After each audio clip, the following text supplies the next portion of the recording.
Cher sacrificateur, avant de vous laisser passer votre dernier message pour la fin de cette émission, il y a un internaute qui nous a fait parvenir une question et cet internaute précise bien que, sacrificateur, nous ne sommes pas là pour parler de la fête de Noël, mais il y a de grands pasteurs qui ont des méga-churches qui fêtent la Noël et disent que Noël est un jour de fête, une fête magnifique. Que dites-vous, sacrificateur? C'est une fête qui expose toute la laideur de l'ignorance mortelle et condamnante de l'Église. Vous y allez quand même très fort. Non. Écoute, si moi je suis né le 20 juin, pourquoi tu t'en fêté mon anniversaire le 2 janvier? Est-ce que c'est logique? Non. Mais la Bible ne mentionne pas la date de naissance de Jésus. La Bible mentionne la date parce qu'il y a des indices qui sont donnés. Si vous voulez, nous ferons une émission sur la fête de Noël la prochaine fois. Nous allons vous donner les indices qui montrent à quelle période Jésus est né. Et il y a des gens qui ont fait des études approfondies à ce sujet. Jésus n'est pas né. Tous ces pasteurs le savent. Jésus n'est pas né en hiver. Il n'est pas né en hiver. Les gens savent. Et ce qui est très grave, c'est que ces pasteurs n'ignorent pas que la fête est d'origine babylonienne. Ou encore qu'elle a une branche, elle a des rituels qui sont des rites égyptiens. Ces pasteurs n'ignorent pas cela.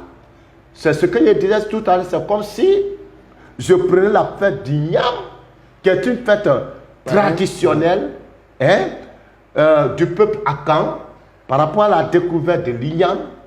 Et aujourd'hui, j'en fais maintenant une fête dans l'église, une fête nationale dans mon église. Et puis petit à petit, ça englobe, ça prend tout le monde entier. Et puis maintenant, à cette date-là, toutes les églises commencent à fêter l'Ignam. C'est à croire que le monde est rentré dans l'église. Le monde n'est pas seulement rentré dans l'église. Le monde est assis dans l'église. Et le monde contrôle aujourd'hui l'église. Malheureusement. C'est pour cela que l'église aujourd'hui se bat pour les richesses de ce monde, au lieu de se battre pour le salut, au lieu de se battre pour le réveil spirituel.